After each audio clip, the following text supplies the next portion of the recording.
ఏదైతే మనము ఎంఎస్ రాజు ప్రకాష్ రెడ్డిని ఇంటికి వచ్చి నీ అంతు తేలుస్తాను అని చెప్పేసి ఒక సవాల్ విసరడం జరిగింది. అది దానికి ఈరోజు గడువు పెట్టడం జరిగింది. దానికోసం చెప్పేసి మా కార్యకర్తలు మా ఇండ్ల దగ్గరికి వస్తుంటే పోలీసు వాళ్ళు అడ్డుకుంటారు, వెహికల్స్ రాకుండా అడ్డుకుంటారు, జనాల్ని రాకుండా అడ్డుకుంటారు. ఎన్ని రకాలుగా ఇబ్బందులు పెట్టాలంటే అన్ని రకాలుగా ఇబ్బందులు పెడతారు. కానీ పైటాల శ్రీరామ్ దగ్గర వాళ్ళ ఇండ్ల దగ్గర బయట 15-20 వెహికల్స్ 100 కొద్ది వెహికల్స్ ఎట్లా అలౌ చేస్తారండి? ఎంఎస్ రాజు ఇంటి దగ్గర ఎట్లా వెహికల్స్ అలౌ చేస్తారు? అంటే ప్రభుత్వం వాళ్ళకు సహకరిస్తుందని చెప్పేసి ప్రత్యక్షంగా కూడా మీరు చెప్పడమా? ఇది పోలీసు వ్యవస్థ పూర్తిగా వాళ్ళకి అండగా ఉందని చెప్పి చెప్పడమా ఇది? ఇప్పుడు మా ఇంట్లోకి వస్తున్నారు, ప్రకాష్ రెడ్డి ఇంట్లో ఉన్నాడు, ప్రకాష్ రెడ్డిని మేము వెతకాలా అని అంటున్నారు. పర్మిషన్ తీసుకోండి, రండి, ఇంట్లోకి మేము స్వాగతిస్తాము.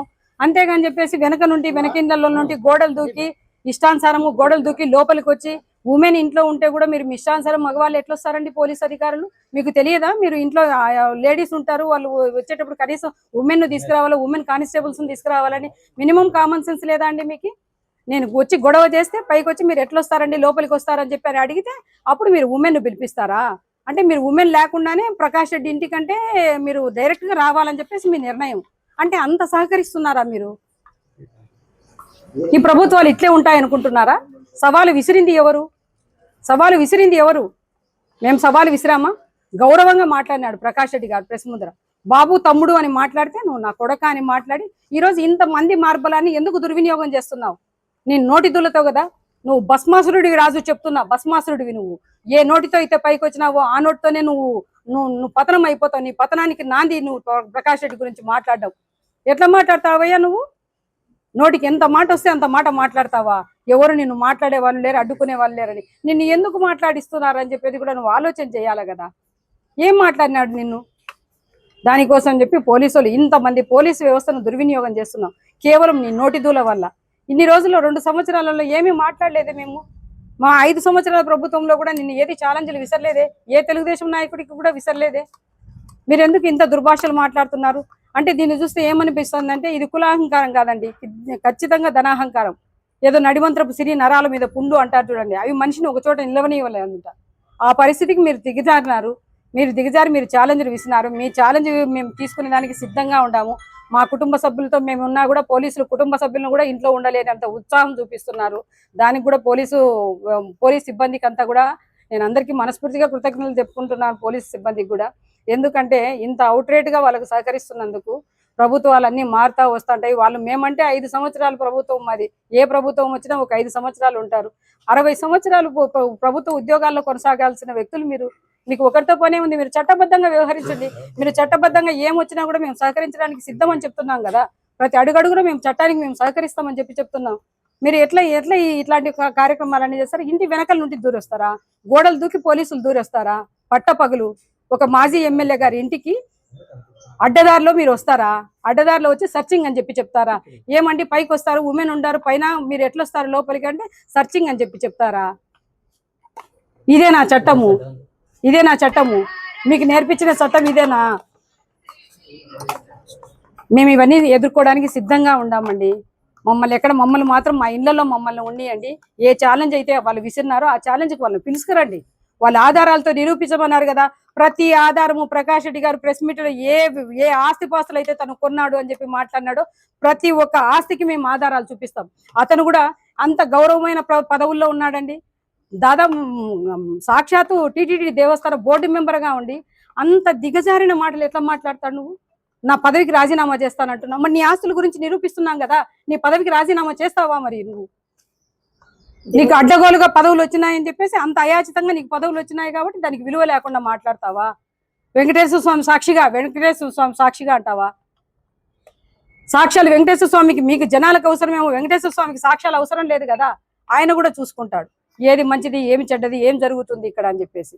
ఖచ్చితంగా మేము ఎదుర్కోవడానికి సిద్ధంగా ఉన్నామండి. వాళ్ళకు కూడా ఈ మెసేజ్ పంపించండి. ఎట్టి పరిస్థితుల్లోనూ మేము తగ్గే ప్రసక్తే లేదు. పోలీసులను కూడా మాకు ఏ న్యాయం అయితే వర్తిస్తుందో అదే న్యాయం వాళ్ళకు వర్తింపజేయండి దయచేసి. మా మీద మాత్రం అత్యుత్సాహం శేఖర్ రెడ్డి మీద కేసులు పెట్టినట్లు, ప్రకాష్ రెడ్డిని అటెంప్ట్ చేయించినట్లు, లేకుంటే ప్రకాష్ రెడ్డిని గన్మెన్లు తీసుకున్నట్లు అంత ఈజీగా ఈ పరిస్థితిని అయితే తీసుకునే పరిస్థితి లేదు. ఎందుకంటే రాజకీయం వరకే ఉన్నింది. ఎప్పుడైతే ఇంటి దగ్గరకు వస్తానో కుటుంబ సభ్యులకు నీ ఇంటికని మాట్లాడినాడో అప్పుడు కుటుంబ సభ్యులు నోరు లెగుస్తుంది. దయచేసి ఏ రాజకీయ నాయకుడికైనా చెప్తున్నా, ఎవరి ఫ్యామిలీల జోలికి ఎవరు వెళ్లాల్సిన పనిలే. వ్యక్తిగతంగా కానీ రాజకీయంగా కానీ మీ మీ మీ సమస్యలు ఏదన్నా ఉంటే మీరు రాజకీయ రణరంగంలో తేల్చుకోండి. ఎవరు గొప్ప ఎవరు తక్కువ తేలుస్తుంది. దానికి కుటుంబాల గురించి మాట్లాడతారా మీరు? కుటుంబాలు ఇండ్ల దగ్గరికి వచ్చి మాట్లాడతారా? నీకు నిన్న మన 3-4 సంవత్సరాల్లో రాజకీయం చేసినట్టుగా నీకు ఇంత ఉంటే, మేము 10 సంవత్సరంలో దశాబ్దాల కాలంగా మేము రాజకీయాల్లో ఉండే వాళ్ళకి మాకెంత ఉంటుంది? దానికి రెడ్ల గురించి మాట్లాడతాం, మీ మాదిగల గురించి మాట్లాడతావు, అందరి గురించి మాట్లాడతావు. అందరిని అమాయకులను ఎందుకు మధ్యలోకి తీసుకురావాలా? నీకు కక్ష ఉంది కదా, నువ్వు డైరెక్ట్ గా ప్రకాష్ రెడ్డిని మాట్లాడు. మాకు కక్ష ఉంది కదా, మేము డైరెక్ట్ గా మాట్లాడుతున్నాం. మీరు ఎందుకు అడ్డగోలుగా మాట్లాడాలా? అడ్డం వచ్చిందంతా మాట్లాడాలా? నోటికి వచ్చిందంతా మాట్లాడాలా? నీ నోటి దూల వల్ల ఇంతమంది పోలీసు వ్యవస్థని ఈరోజు ఈ పోలీసు యంత్రాంగాన్ని అంతా నిర్వీర్యం చేస్తున్నారు మీరు. ఇట్లాంటి పనులకు అన్ని పోలీసులను మనం ఉపయోగపెట్టుకోవాల్సింది ప్రజా ప్రయోజనాలకు ఉపయోగపెట్టండి, సంక్షేమానికి ఉపయోగపెట్టండి, ఏదైనా దేశాభివృద్ధికి రాష్ట్ర అభివృద్ధికి ఉపయోగపెట్టండి. ఇది జరుగుతున్న ఏ పరిణామం బాగలేదండి. వాళ్ళపైన కూడా తగు చర్యలు తీసుకోవాలా. ఈ రకంగా మాట్లాడినందుకు రాజు కూడా బహిరంగంగా ప్రకాష్ రెడ్డికి క్షమాపణ చెప్పాలని నేను కోరుకుంటున్నాను. ఇది 100% నేను వాళ్ళ కులస్తులకైనా నేను చెప్తున్నా, ఇది మీకు మంచిది అనిపిస్తేనే మీరు కూడా సోదరులు ఆలోచన చేయాలి. ఒక్కసారి ఏం మాట్లాడినాడు అతను, అబ్బాయి ప్రకాష్ రెడ్డి గారు ఏం మాట్లాడినారు, మీ సోదరుడు ఏం మాట్లాడినాడు అనేది ఒకసారి పరిశీలించాలా. మీ వెనకల ఎవరుండి నడిపిస్తున్నారో అంత వివేకం లేకుండా మీరు ఎట్లా ప్రవర్తిస్తున్నారు? మీకు ఏం సంబంధం అని మీరు ఇంత ఇన్వాల్వ్ అయినారు? మీకేం సంబంధం అని ఇన్వాల్వ్ అయినారు? మీరు ఎందుకు మిమ్మల్ని ఇంతగా ఇన్వాల్వ్ చేస్తుంది? మిమ్మల్ని ఎందుకు వాడుకుంటున్నారు? మేము ఎక్కడ వాడుకోవడం లేదు. డైరెక్ట్ గా మేము ఏ వ్యక్తిని అయితే కావాలనుకుంటున్నా ఆ వ్యక్తికి మేము ఛాలెంజ్ చేస్తున్నాము. మేము ఏదో వాళ్ళతో మాట్లాడుకుంటున్నాం. మధ్యలో నిన్నెందుకు అడ్డపెట్టి ఇంత రాజకీయం చేయాల్సి వస్తుంది? మాకైతే ప్రత్యక్ష రాజకీయాల్లో పోరాడడానికి మాకు శక్తి ఉంది, ధైర్యం ఉంది. మా వెనకల కార్యకర్తలు ఉన్నారు, జగన్ సార్ ఉన్నారు, మేము పిలిస్తే కార్యకర్తలు మాకు ఉన్నారు. కాబట్టి మాకు ఎక్కడ ఏ పోలీస్ ప్రొటెక్షన్ కూడా మాకు అవసరం లేదండి. ఎంత ప్రొటెక్షన్ ఇస్తారో వాళ్ళకి ఇవ్వండి, మాకేం అవసరం లేదు. మేము ధైర్యంగా ఉండగలుగుతాం. మా ఇంట్లో మేము ఒక్కరు కూడా తిరగలుగుతాం. ఎన్ని రోజులు ఇస్తారండి పోలీసులు ప్రొటెక్షన్? మాకి ఎన్ని రోజులు ఇస్తారు? ఇప్పుడు ప్రకాష్ రెడ్డికి అవసరం లేదు పోలీస్ ప్రొటెక్షన్ అనే కదా మీరు తీసేసింది. ఈ రోజు ప్రొటెక్షన్ ఇస్తామని ఏ రకంగా వస్తారు మీరు? ఏం అవసరం ఉంది? ప్రకాష్ రెడ్డికి ప్రొటెక్షన్ అవసరం లేదు కదా, మీరే అన్నారు కదా అంత వ్యక్తి కాదు కాబట్టి తీసేసినామని. ఈ రోజు ఎందుకు మాట్లాడుతున్నారు మీరు?